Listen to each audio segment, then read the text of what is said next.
welcome to the Earthkeepers podcast. This podcast is for people who seek new and better ways to love and care for the earth. It's a podcast for anyone who is deeply concerned about the harm being done to the environment on a local and global level. It's a podcast that builds community and connection between people of like heart and mind, people who believe that earth care should be integrated into every aspect of life, and for many in the Earthkeepers community, that includes our spiritual lives. Welcome, friends, to the Earthkeepers podcast. Hey, Earthkeepers. In these times of environmental crisis, it becomes crucial for us to think innovatively, even experimentally, to find ways to protect and advocate for the earth. Well, recently, my friend Ben Lowe, director of Arusha USA, connected me with a chap named Paul Dettman, founder of an Australian organization called Cassinia. In his work with that organization, Paul is exactly the sort of creative, risk-taking, out-of-the-box kind of earthkeeper who can serve as an inspiration to all of us. You see, Paul and his teammates at Cassinia are modeling a way of thinking and being called environmental entrepreneurship, and that's what we'll be talking about in this episode. So buckle up and maybe have a notebook handy, because I'm hoping that when you hear Paul talk about the work of Cassinia, you'll be inspired with some new ideas of your own for more effective earthkeeping wherever you are in the world. Paul, thank you so much for taking time out of your very busy schedule, I'm sure, to share with us about your experiences in leading Cassinia. I've honestly been really looking forward to this conversation, as you'll understand as we talk. So welcome. Thank you so much for having me, Boris. And I've heard a little bit about your work and love to know more. It's great to be able to cross-pollinate with people who are like-minded around the world. Absolutely. Well, Paul, perhaps you could orient our listeners by giving us at least a general sense of what Cassinia is about. Yeah. So Cassinia is a 23-year-old company based in Central Victoria, Australia. And if you put our big picture goal up, it's to see 30% of the continent of Australia managed for conservation. But that's 30% of each ecosystem. So it's not to take a 30% chunk out of the desert and say we did it. That's been our goal since we started. And it's interesting that the Global Biodiversity Framework that was signed in Montreal a couple of years ago really follows that same goal. So we feel like validated, but it's a big goal. So we're partnering with lots of other organizations in Australia to do that. So I guess that's where we're at. We purchased probably about 70 properties in Australia. In our state, we're the largest covenanting partner of our equivalent of a land trust, a group called Trust for Nature. So we're on the way and we're doing some good work. There's still a lot to do. But if I take a step back even more, the goal of Cassinia is to see people and nature flourish. And I think this is where we could get into some really interesting details, is like, how do we see nature flourish and how do we see people live to their full potential alongside that flourish? From what I see, Circlewood and Earthkeepers, that's what you're really pressing into as well. Yeah, for sure. Well, I've had the pleasure of listening to some YouTube recordings of talks that you've given. And frankly, you strike me as this massively creative person who knows how to make things happen. I think it would be great if you could share with our listeners maybe the story of how Cassinia came about. Yeah, that's a good place to start. And I'm part of a great team, and I look at the thread that I am in that team and think, well, I'm a particular color of thread in the tapestry. It'd be a pretty boring tapestry if it was just my color. So I do shout out to the rest of our team because they are amazing. But yeah, just go back. Like, I often go right back to the start. I've grown up on a family farm, 6th generation on a family farm, and our family moved to Central Victoria in like the 1840s, which is pretty early for Victoria. Was only really settled in the 1830s, so it was pretty early. My dad was a bit of a conservationist. Soil conservation was a big thing, and I think in the US and Australia in the 40s and 50s and 60s. And he won some awards for his work and locked up some country for nature pretty early on. So I grew up in that enabling environment. I went to university, studied agriculture, and then got offered a scholarship to do a master's looking at the intersection between nature and agriculture. And I was interested in that beforehand. And being offered to do that master's really galvanized my leaning into nature. finished that master's in 98, and then in 2000 was forming this idea about Cassinia, which we really set up as a company 2002, 2003. That was the beginning of the journey, and it was the start of the carbon conversations, and we went to a lot of landholders and said, what if we could plant trees for free on your land? What would that look like? So we started doing that, and between 2003 to 2008, we were working on other people's land, calling up farmers. I knew a lot of farmers, so I'd just call people up and say, hey, have you got any areas of erosion you need stabilized or some degraded land? And it was pretty easy to get farmers to just go, yeah, I've got 100 acres or 50 acres or 20 acres or whatever. And then in 2008, we had a bit of a switch. We had to, in order to generate any sort of carbon, we actually had to put the agreements on title. And so it was one thing for farmers to say, yeah, you can come and work on my land. It was a different thing to say you could actually put an encumbrance on the land title. And so all our work dried up, and we were like, oh, maybe we shut the company down, or I don't know. And then we actually mortgaged the house. My wife was very, very trusting. We bought a piece of land so we could put the encumbrance on the land as we did the environmental restoration work. And it's funny to think back now because it was such a big moment, like, will this work? And, am I stupid to do this? And it's become our normal model now to purchase land and do this. But in 2008, it was a big deal. Could you maybe explain what encumbrance is? I know what they mean in our context, but how does that make a difference then? Well, basically, for us, it means that we're going to put a dealing or an instrument or a contract on the land title. So if you were to buy this land off me, you'll buy it with a conservation easement, I think would be what you'd use the term in the US. You'd buy it with restrictions that say this is basically conservation land from now on. So if you had aspirations for agriculture or anything else, sorry, this is conservation land. We didn't have to do it with the whole of the land. Like the farmers that we were working with, we could have just taken maybe 5% or 10% of their land, whatever they were willing to give up. We didn't have to put it over their whole property or anything. But people are just nervous about casting a solid, unmovable future for a piece of land when they might decide to do something else in the future. But by encumbrances, you weren't exactly locking it away against any future use. I mean, I'm imagining you're rewilding in ways that farmers could continue to use the land, yeah? That's correct, but on the areas that we're protecting, they wouldn't be grazing livestock anymore. This would be like the primary goal of the management of this land is for nature. So anyway, so we purchased land and we started doing it ourselves. And so the model flipped from being calling up people and having lots of, work happening on other people's land to us buying land.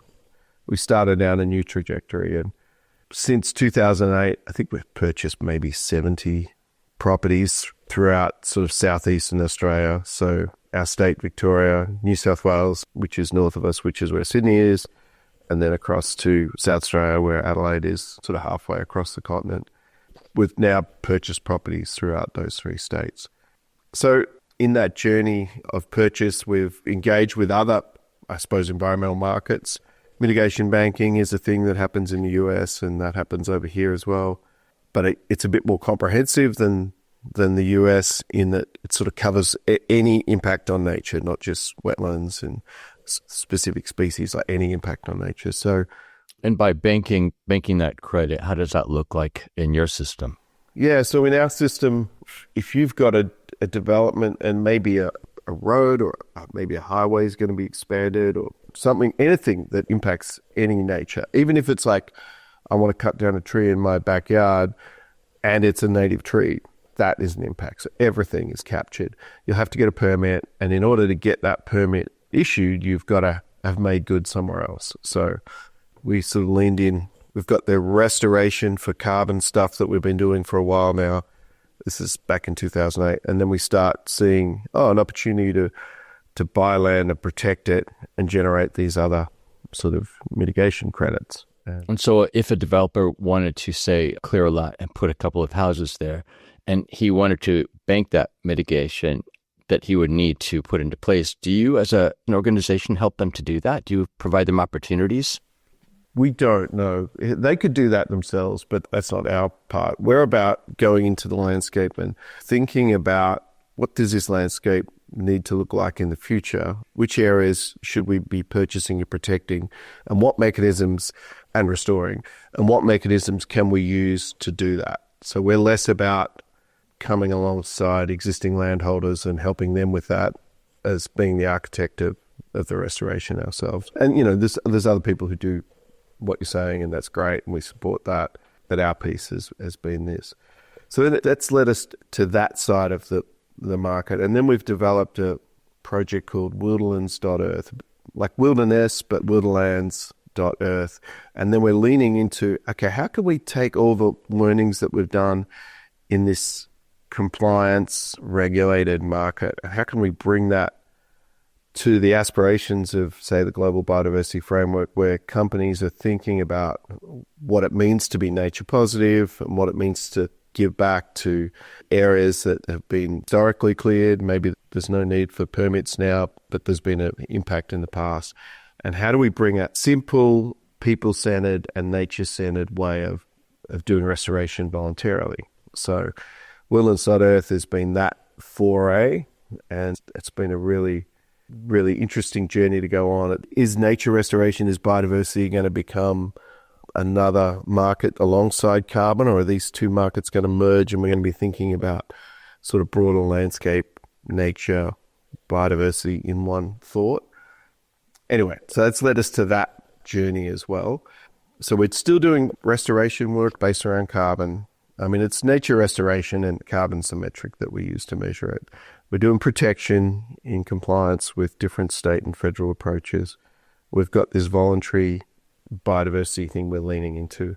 And then we don't hold on to land forever. So when we purchase land, we're thinking about who's the future steward of this, and what does future stewardship do for people, and how do we bring community together in a way that can do good for people as well as nature. So we've got a land component to what we do, and we're calling it natural communities.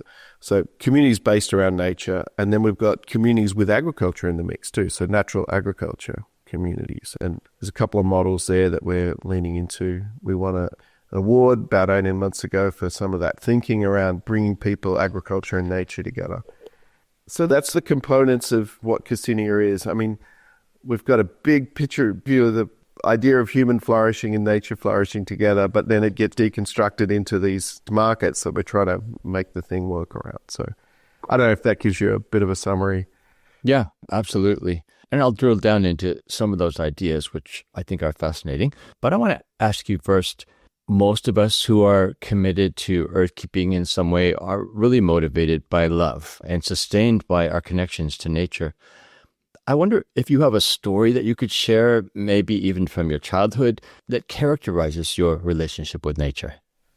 Oh man, this is a good one to think about, Forrest. What a great question. The story that comes to mind, and it's probably not the story I'd land on if I have enough time, but we purchased a property maybe 10 years ago or maybe 12 years ago, and it was pretty remote. I knew there was some Indigenous heritage associated with the property. We knew there was a long history of First Peoples living in the area. And I went to this property, and it's remote enough that there's no sounds apart from nature in this area. And you talked about, before we jumped on the call, about your restoration of prairies. And this is a grassland restoration project for us. So it's different to the forest systems we probably more typically work in.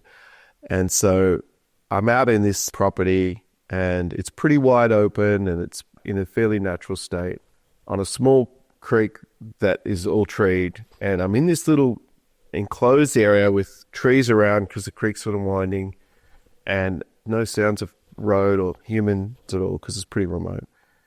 And I just felt this piece of nature come on me, like being enveloped by love from nature. And I just felt so warm and welcome in this space. And it was a spiritual moment for sure, a feeling enveloped. And then I was like, I bet that First Peoples would have felt this same sacredness to this space, this same embrace of this space. And I looked down as I thought that, and I saw a midden, like a cooking mound that I'd never seen before. And there it is. It's like this place would have been used for thousands of years for people to be embraced by nature and in time off into the distant non-recorded past. And so that's one small example. I mean, I feel that nature fills the cup in so many ways like that, and God through nature fills the cup. And so in that moment felt a connection to humanity in the past, to the Creator, and to the creation.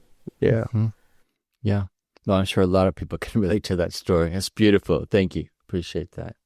Well, there is just so much to Cassinia, and I know we won't touch on all of it in our short time here, but I do want to ask you about some things about Cassinia that really makes your approach to earthkeeping different and unique.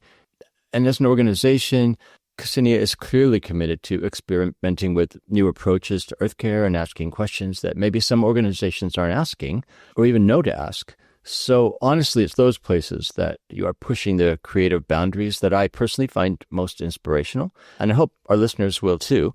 I'd like to start maybe with this concept of reimagined entrepreneurship, which really in my mind sets Cassinia apart from other earth care organizations. Here's why I'm intrigued, just to give you some background. Until a few months ago, I was a professor of community development, and one of the courses I would teach every year was called social entrepreneurship. And just to clarify for our listeners, in that course, my students would learn about ways to work for the social good by engaging business principles and practices, and we called that social entrepreneurship. And that model would stand really in contrast to maybe an organization that relies solely on grants or charity to empower their work for social change. So you might, for example, have a nonprofit that engages in income-generating activities to support their work with community healthcare in Chicago. Or to give another example, you might work to combat poverty in rural Africa by helping women to establish a cooperative savings group in their village and help them fund their own projects like, water collection or school for kids. So that's how I understand social entrepreneurship. Now, what really intrigues me is this related phrase that I saw on your website called environmental entrepreneurship, which people use to describe you and the work of Cassinia in general. Perhaps you could give our listeners a sense of what environmental entrepreneurship is, and maybe help us to understand what new possibilities it represents for engaging earth care. Yeah, that's a good question. And I feel like social entrepreneurship sits alongside environmental entrepreneurship in the way we think about things too. And just to hopefully not waste too much time, but step a little bit back, Cassinia Environmental has been around, like I said, about 20 years, but we've also recently started a thing called Cassinia Community, which is probably leaning more into the social entrepreneurship. Well, definitely leaning more into the social entrepreneurship than the environmental, and is precipitating about half a dozen social entrepreneurship projects. So I love that, the way you're going with that thinking.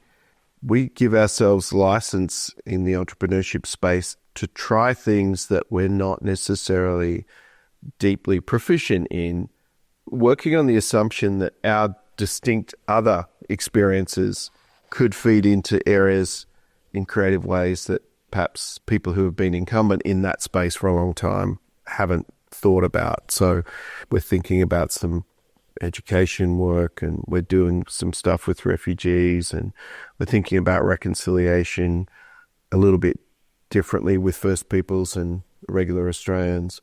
And I feel like the fact that we're not deeply, embedded for decades in those spaces gives us a bit of creativity in the entrepreneurship space. So I feel like that we get really interesting and creative. But when it comes back to the actual crux of your question, environmental entrepreneurship, I feel like the environment space has been domain of nonprofits for a very long time. And that's sort of the way we do things. And, I had another business before I started Cassinia that I started while I was in college. And so I had this sort of yearning for being entrepreneurial and doing things a bit different. And then to start a for-purpose, but not a non-profit, a for-profit purpose company in the environment space, like in the early 2000s, just meant that we had to be creative. Like, where do we find these threads that can make this thing work? And hiring innovative, creative people, and then as these markets for nature and for carbon are sort of developing, how do we bring a redemptive entrepreneurial lens to those, so we're not just trying to exploit the markets to make profit, but how do we bring that social entrepreneurship lens to environment? And I feel like it's a mindset, like we've never received philanthropic grants. Everything's got to have a way to cover its own costs. It makes us nimble, makes us quick to move. You know, when opportunities present, we get on them quickly because we need to make this work. Yeah, I don't know if I'm answering your question the way you think, but I feel like that's what we bring, yeah. And it raises the question, I mean, does Cassinia call itself a business or a nonprofit? No, we call ourselves a business, like a for-purpose. We are actually a registered social enterprise. So most of our profit goes either into the cause or gets given to charities that go about our bigger mission, which is people and nature flourishing. So we could almost be a nonprofit, but the flexibility of being in the marketplace is good. You can raise capital, you can act quickly. The nimbleness of for-profits is really valuable. And not to take anything away from nonprofits, because the big players in Australia in our space are still nonprofits. WWF, Bush Heritage, Australian Wildlife Conservancy, they're doing a lot of work in conservation in Australia. But having smaller organisations like us in the mix too is an important part, because there's things that we can do that they can't do too. In the social and the environment space, I think it's critical to have a mix of approaches and nimbleness and types of capital. Yeah. Yeah, so all of this really resonates with me deeply, and maybe I can explain why. I'm currently director of an ecological restoration nonprofit called Pacific Rim Institute of Environmental Stewardship, and we do work that is in some ways similar to Cassinia, but on a much smaller scale. Our work focuses mostly on the restoration of prairies and Gary Oak savanna biomes, which are native to the Pacific Northwest. When I say we work on a much smaller scale, though, that doesn't mean that we couldn't be doing a lot more, since there are plenty of places where we are, especially in the islands, where we need to do the work of ecological revitalization and protection. To be honest, I would say our one most limiting factor is money. That's money to hire the people we need to do the work, money to secure the resources that we need to take on more projects. Now, I will say that at Pacific Rim, we do have a significant business component that supports the nonprofit. We collect and process native seeds and grow prairie plants as well. And then we sell those to other environmental organizations to kind of empower their own restoration work. But those profits actually do factor into our income stream and support us to a significant extent. But mostly, like so many nonprofits, we rely on individual donations and grants to a pretty big extent. And, you know, those sources barely cover the work that we're already committed to doing. And to be honest, now that President Trump and Elon Musk are dismantling government agencies that provide some of those grants, we're actually quite nervous about the future viability of our work. So I'll say that when I look at really the amazing creative projects that Cassinia is engaged in, to be honest, I feel a little bit inadequate, and I start to wonder if I just lack the imagination to think about alternative, more entrepreneurial ways to support our work of ecological restoration. And I would imagine that I'm not alone, that probably lots of people in situations like mine maybe seek your advice. Using me as a case example, maybe what would you say to environmental nonprofits or nonprofits in general when it comes to reimagining entrepreneurship? Yeah, a couple of thoughts immediately come to mind. And one is that you'll have a lot of stakeholders in your community and in your wider networks that will share the same aspirations as you. And thinking about how do you contribute to them realizing their goals, and what does that look like then from a business perspective? Because there's plenty of money in the economy, and if you can find a way for nature restoration and caring for our home and restoring our home in the broader sense, and embed that in the way companies think about what they do, that's the sort of thinking. Somebody said the other day, effective communication always begins by starting where the other person is. What's their aspirations? That's very general, and it's not easy to do. The second thing I'd say is just follow the threads. I feel like every good idea that we've had started off as I use it like a spider web of a thread. The smallest thing, it's like, oh, maybe that goes somewhere. And you follow it along and it gets bigger and bigger. And then it becomes like a piece of substance of what it is to weave together the tapestry that is your business. And I mentioned Cassinia community, we're doing this refugee work. We had a public meeting yesterday effectively to start some groups to help sponsor some refugee families to come to our region. Similar to the model in Canada that's been around for a long time, Australia's just adopted that model and we're helping roll it out. And while there, I met a guy who works for the New South Wales Forestry Service running their whole drone program. And he's about to retire and he's moving to our area. We live in Victoria, that's the next state along, and New South Wales. And so I was like, oh man, there's so much to be done. Like there's so much potential for drones to do really innovative monitoring, restoration work. If we can deliver the algorithms that can identify species in real time, particularly in grasslands and prairies, like there's a huge opportunity. I said to him, I'd love to meet up with you and really understand what you've learned about drones within the New South Wales Forestry Service. Now, to me, that's like a thread. It's like a spider web line thread. Now, it may go nowhere, but it may be that we end up in 5 years having another chat and I'm saying, well, we've got this whole drone thing that's now doing restoration and we're using the drones in other ways.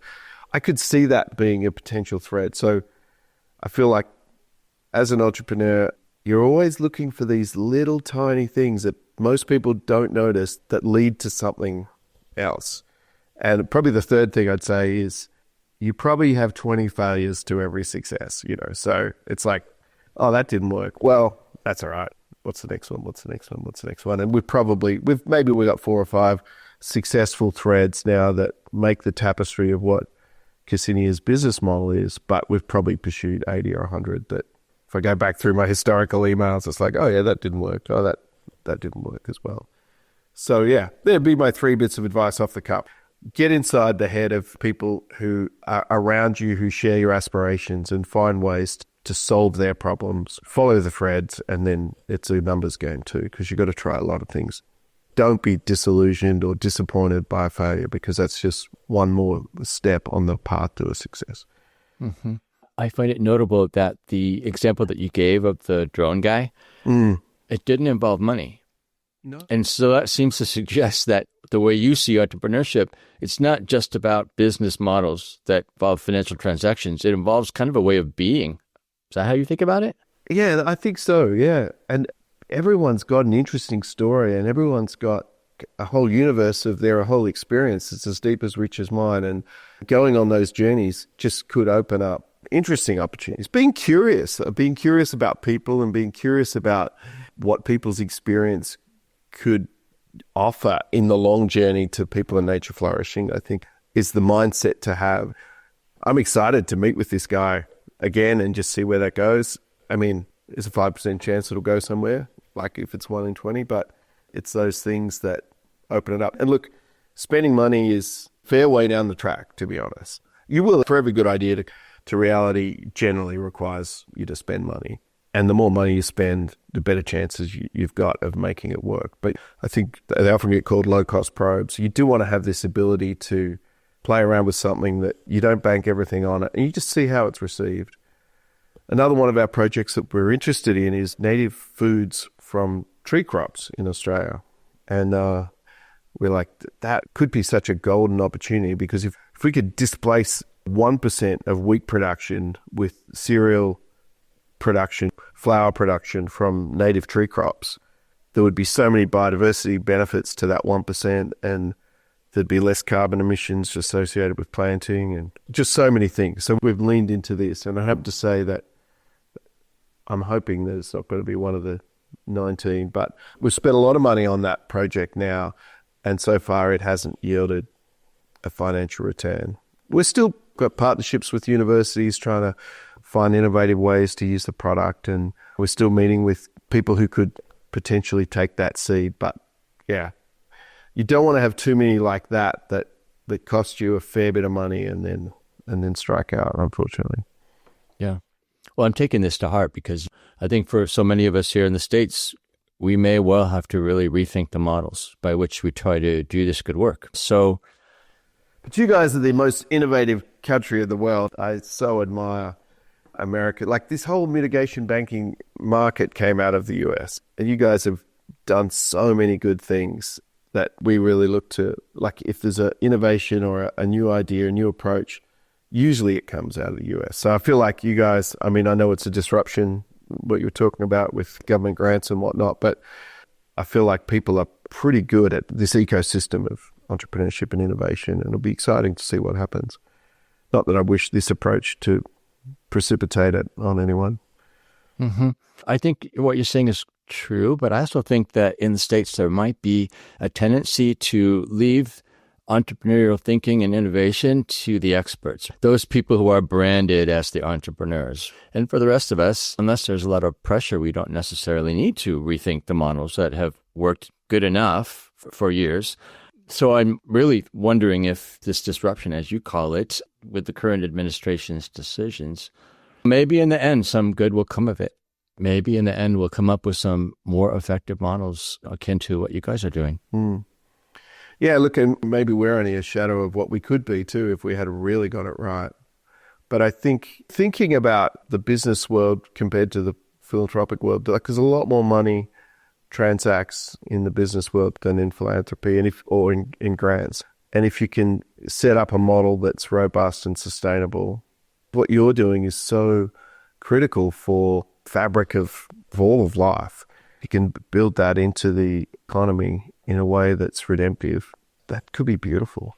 Yeah, absolutely. Well, I want to touch on something you said earlier that, again, seems to be one of those things that makes Cassinia stand apart, and that is this connection that you make between human flourishing and nature flourishing.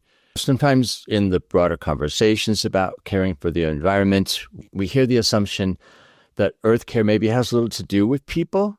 And in fact, sometimes human presence is seen as the antithesis to environmental flourishing, that we're the problem, as often we are, but I don't know that we can define human presence as just problem. In contrast, I gather that the core of Cassinia's guiding values is this belief in a critical connection between human flourishing and nature flourishing. Maybe you could describe for us that dynamic and tell us a bit about how that shapes the essential work of Cassinia. Yeah, I'd love to. A few thoughts come to mind. One is there's an idea in First Peoples of Australia, environmental wisdom and environmental knowledge that, and I feel like I get emotional when I think about this, but this idea that land is lonely without people is a consistent theme across many First Peoples cultures. And I think there's something true to that. I think people are essential to nature flourishing, not just that they do the work, but there's a beautiful relationship between people and land. And First Peoples talk about their country and like when they're home, they're on their country, their ancestral lands. And I feel like as a sixth generation farmer, I feel that same spiritual connection between land and me. Where I live is my country. So I think there's a human flourishing that happens when we're deeply connected to nature and to land. So that's my lived experience. That's First Peoples' ancient wisdom. And I think it just tracks well for all of life. So I would take that as a given. The second thing is if you create an artificial wall between people and nature, unless you've got loads of space, like people will break that wall down and do it anyway. And so there's been plenty of work done. You know, I did some work in Africa. I was working with World Vision for about 6 or 8 years, part-time, getting some projects off the ground in East Africa around biodiversity and nature. And certainly when governments would take the approach that we need to remove all the people and just let nature do its thing, people came back and still did what they were doing illegally.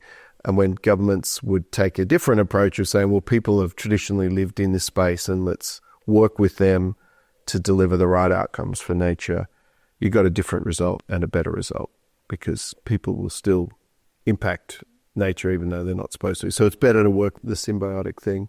And I guess the third thing that I would think is, and this is really hard for us because we live in this cultural milieu of more is better. And I think, Forrest, I'm talking to somebody who is pushing against that grain, but I think the means to an end that money used to be for human flourishing has become the end itself. More is better is the way we think. And I really feel like we need to push against that. I think people will flourish better with boundaries and with less. And when they're living in a symbiotic, they're nurtured by nature and nature's nurtured by people. Accumulation and more is not the goal. Human flourishing is the goal. And this is a hard thing to reframe that. But if we can reframe that and have nature in place as this welcoming home that God's created for people to live in, and get that framework right, and the accumulation of wealth be just a thing that we left behind, I think then we can really see people and nature flourish together. That's what society teaches us. You'll be happy if you've got more. You'll be happier if you've got more. So that's the one that's really, really hard to bend, I think. Well, for both of the organizations I work for, Pacific Rim and Circlewood, we've come to understand that in order to understand the land, we need to pay attention to the deep stories of the land. And that story usually has an integral human element. So we've been taking time to listen to and learn from the Native American communities, especially in our region. And I do know that Cassinia has paid attention to Indigenous history in Australia. Maybe you could share with us about some of the ways that you're working with Indigenous or First Peoples? Yeah, I'd love to. This is an aspiration that we'd have wherever we work. And across the sort of 70 or so properties we've got, we're probably working on maybe 20 different countries, like First Peoples country. So we do that better or not so better in different places. Where we live and work locally, we lean into it some more. But perhaps the story I'll share is one of my best friends is an Indigenous guy. His name's Clyde Rigney. He's the chairman of his nation's sort of legal entity. His people are Ngarrindjeri people, so they're at the mouth of the largest river system of Australia, and there's a lot of lakes and people of the land and water, I think is what Ngarrindjeri means. So we purchased a property down there in his country, and then we're working with him and his people and his mob, as they call themselves, and working to manage that property with them. And then we've just started the process late last year of actually gifting that land back to Ngarrindjeri, so it'll become a Ngarrindjeri land. And it's beautiful. There's all these lakes down there. It's a dry part of Australia, but we've got this big river system coming through. So you've got this sort of mixture of sort of semi-arid land amongst lots of wetlands. So it's a beautiful country. And I feel like that relationship that we've been able to build personally between me and Clyde, and as well as other people in his group, has just been a real walking together, real journeying together, learning from one another story. We actually went away for a week, my wife and I, just for a week off over Christmas, New Year, and we went away with Clyde and his wife and just spent the week on holidays together by the beach, which those sort of relational connections, I mean, isn't life all about relationships? We're either having a relationship with land or with other people, or with God. I think they're the three primary relationships. But to spend that time with him and to know a little bit of his language and a little bit of his way of thinking about the connection between people and nature is great. Just share one little bit of wisdom, and you might have seen this in a video, that because Clyde was in one of the videos that is on our website, but Clyde said, people think that land belongs to us, but we think we belong to the land. And just that little shift of like, it's not land that I own, it's land that owns me, is just a beautiful humility, which I think unlocks the door to the right relationship between people and nature. Yeah. Yeah, that's certainly been the case with us as we have sought to work alongside Native peoples in the region. We have found that we ourselves have been transformed. The way we see the world, the way we see creation has actually been impacted. I mean, due to the generosity really of our Native teachers, we've kind of been invited into that new way of understanding. I mean, just to give an example, we've learned to think in terms of kinship with all members of what we call the family of creation. So when we see ourselves as part of the ecology of the places where we live, or as you put it beautifully, as belonging to the land, we also come to see the work of earthkeeping as really simply being a good relative to all our relationships, all our relations. I'm wondering, are there other ways that Cassinia as a community has been influenced by serving alongside Indigenous peoples? Yeah, I think the shift in thinking about the way we relate to the land's probably been the most profound. And then the other thing, just having these real, genuine relationships, meaningful, personal, deep relationships is the way we learn and change and learn to love and understand. Yeah, I feel like it's never as scary as you think it will be. This is a bit of wisdom from Clyde. He said, we all know what we know. And apart from that, we don't know anything. We all know the little bit of what we know. And apart from that little bit of what we know, we don't know anything else. And so when we come into a relationship, we come with a whole bunch of assumptions and prejudices or biases, positive or negative. But when we get into deep relationship with real people, and I feel like First Peoples usually have a different way of thinking about the relationships between people and land, then we're just there to learn and to be changed and to be loved and to love and to enter into this different way of thinking. There's beauty and there's wisdom and there's nourishment that comes from building relationships across cultures. And we see that with refugees too. These are all beautiful, deep opportunities for growth and learning and love. And I'm getting emotional. I didn't expect to get emotional on this call, Forrest, but you've touched on some things that are really deep and really close to me. And I feel like when we're dealing with people who've been through trauma too, like some of the refugee stories, there's so much we can learn there as well. It's really good and beautiful. And First Peoples have got so much to teach us. Like, they were the first peoples here. There was something special about that. There's something significant about that. There's something intentional about that. Yeah, so let's go on a journey with them and let's build relationships. And as Clyde said, Australia's had this big sort of conversation about reconciliation in the last 2 years. And we actually had a referendum to change our constitution that failed, that would have recognised First Peoples as a specific voice to Parliament within the Constitution of Australia. So we had this big debate sort of before the referendum, and the referendum was about 18 months ago and it failed. But Clyde says, we're talking about reconciliation. He's like, reconciliation is just one point in time. And once you're reconciled, you're in a relationship. And when you're in a relationship, you need to know and be known. And so I feel like that's the challenge to most Australians is, how can you know and be known and understand the perspective and the actual person of First Peoples around you? Now, I'm privileged to have this beautiful relationship with one of the wisest people I know in this thing, but I think that's what we're called to really lean into, that opportunity to grow a relationship.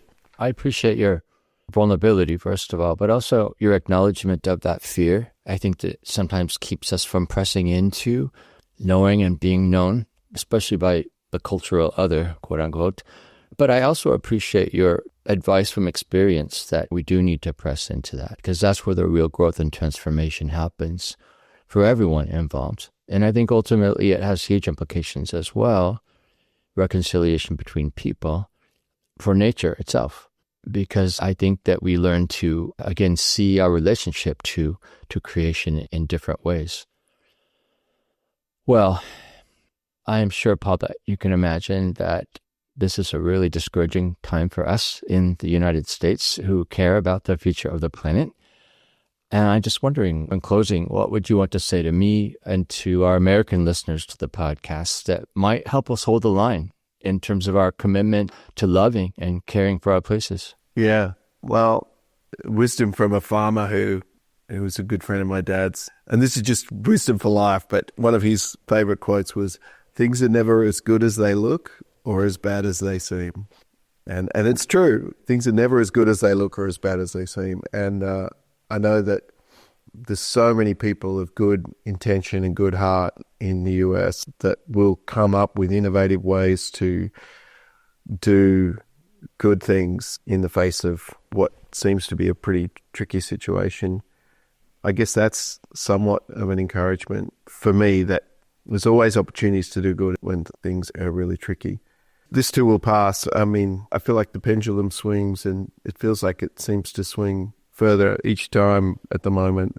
But God willing, there's an opportunity to really draw back and for people to take stock in this difficult time of, it's really important, and that's relationship with others and with nature. And it'd be a time of catalyzing, of engaging, of working together and finding humility to learn from others, to learn from nature. I think taking an attitude of humility, even in times like this, to the problems that we face and seeking to learn from trials that we're going through is just so valuable. I feel like humility is the key to flourishing.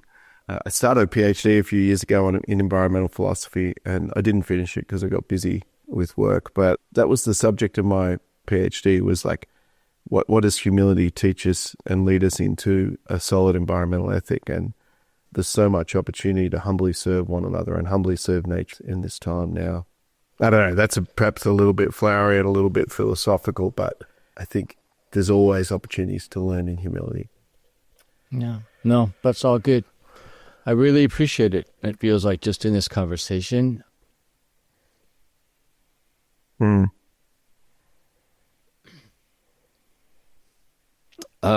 It just feels like you're standing with us and with me, so I appreciate that. Thank you. Yeah, well, thank you. It's been a real privilege to be able to share with you and to shed a tear as I do and to touch on these things that are so deep and human and connect us to each other and connect us to nature in ways that are real and tangible and the marrow of life. So, yeah, thank you, Forrest. I hope we connect again soon, either here or there or virtually like this. We must do. Thank you, Paul. Thank you. We've been in conversation with Paul Dettman, founder of Cassinia, an Australian land management company whose mission it is to connect land, biodiversity, and people.